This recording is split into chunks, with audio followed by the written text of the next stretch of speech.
it going, everyone? Welcome to Asian Filmist. My name is Ray and I love movies.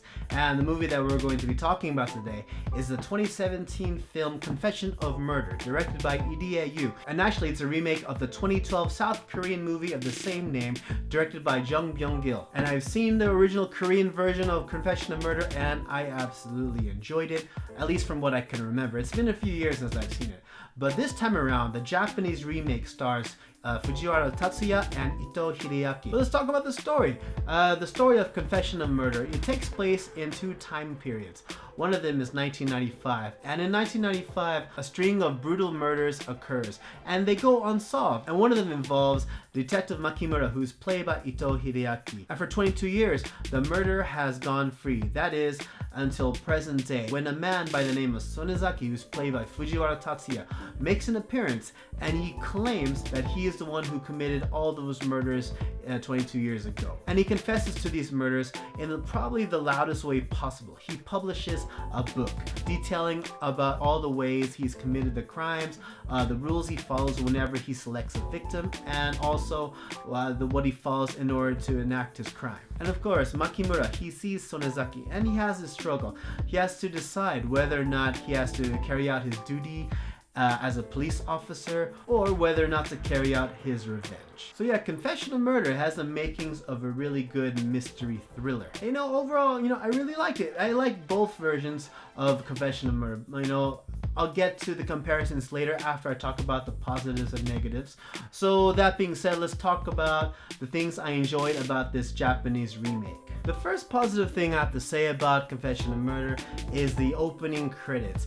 I thought it was very cleverly crafted. It was told in a kind of style that's representative of where the murders took place in 1995. It looked like it was footage from straight out of a VHS or straight out of a news broadcast that would have aired in 1995, and I thought stylistically it was clever. The next thing I'd like to say is I thought the movie was perfectly cast, and they really did well in comparing to the original source material. Like, for example, Hideaki, he's a really cool hard-boiled cop and even has a scar, very reminiscent of how his Korean counterpart's character had. And you had Fujiwara Tatsuya, who did really well in playing this charismatic criminal. Honestly, I thought he was a little bit more flamboyant than how the original Korean version was, but I thought for Fujiwara, it kind of worked out in his case. And I'm kind of funny with Fujiwara Tatsuya's acting. Ever since Battle Royale, I don't think his acting style has changed so much.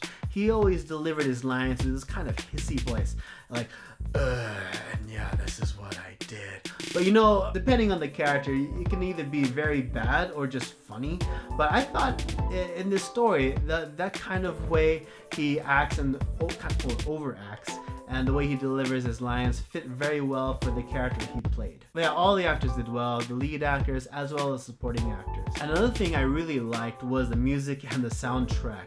There were times when the music did very well and making you as a viewer feel very uneasy or uncomfortable. And another standout I thought this movie had was just the sheer presentation of it all. For example, whenever it jumped back into 1995 to tell a flashback, even the aspect ratio changed. And I thought even just that little detail was really cool. In addition to the makeup they would put on the actors to make them look 22 years younger, and even if they casted a different actor altogether, I thought the choices they made were really clever and really good for the story. And I thought the pacing was good. It was very energetic when the story wanted your heart to get pumping, and it knew when to calm down for dramatic effect. Whenever there's a big reveal or a big plot twist, the story really knew how to control the tempo. And just even throughout the story, it tossed a lot of questions and a lot of mysteries your way that'll keep you guessing all the way up until the very end. That is, of course, if you haven't seen the Korean version, but we'll get to that later. And as far as the negatives I had with Confession of Murder, I didn't really have too much, although one that I could say I thought that was kind of negative about the story is that there was a big reveal that happened with one of the characters. I won't tell you who, and I won't tell you what the reveal was. You just have to discover that for yourself. But I thought the reveal kind of came out of left field. I felt there wasn't enough build-up to it, and I felt it didn't connect or relate to the story a whole too much, but then they made it work out in the end. However, this particular reveal wasn't even in the Korean version, so it's a nice thing to look forward to if you've only seen the Korean version. That being said, let's compare what I thought about the Japanese version of Confession of Murder versus the Korean. And to put it simply, overall, I like the Japanese version a lot more, and let me tell you why. But first, let me just tell you that some of these may be spoilers for you if you haven't seen either the Korean or the Japanese version, so fair warning for what's ahead. First of all, the main reason I like the Japanese version a lot more is because of Fujiwara Tatsuya's character.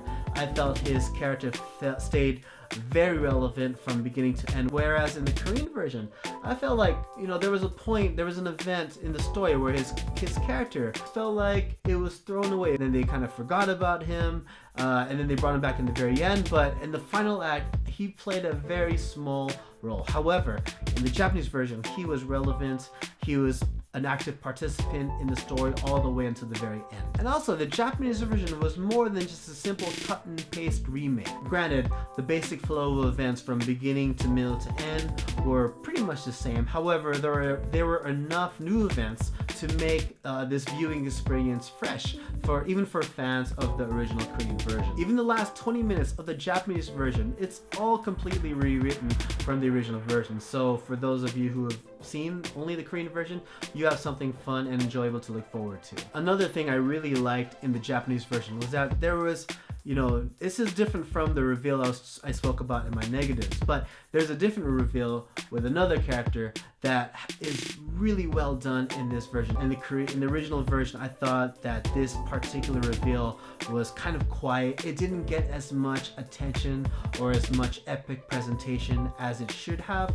Where in the Japanese version, I thought it was done with care. It had the right amount of silence, the right amount of pause to really make this reveal stand out. And overall, the Japanese version was just a lot flashier. I felt like it was a lot bigger in scale as far as the participants in the story and also the budget, maybe. So once again, plain and simple, I like the Japanese version a whole lot more. And so overall, Confession of Murder, it's a very fun mystery thriller. Fans of the original version will appreciate the changes made to the story to make it a fresh new experience. Well, not new, but definitely a fresher experience. And fans who haven't seen the original story, you have a really good murder mystery that'll keep you enthralled from beginning to end. I definitely recommend this movie for fans of the original, fans of Korean thrillers, because, it's not often that Japan makes a really good thriller. Granted, a remake, but it's not often that we get this kind of chance. And I think the Japanese version, it was a really good example of how to make a decent or good remake. And so yeah, I liked it. It was definitely worth the money I paid to watch in the movie theater. And I hope you guys can enjoy it soon. And there you have it. Those are my thoughts on the Japanese remake of Confession of Murder. What did you guys think? Whatever your thoughts are, leave a comment below. And once again, my name is Ray. You can find me on Twitter at RayMaru555. And as always, everyone, thank you so much for watching. And if you liked what you watched, click like and subscribe so you can join in more discussion on Asian film.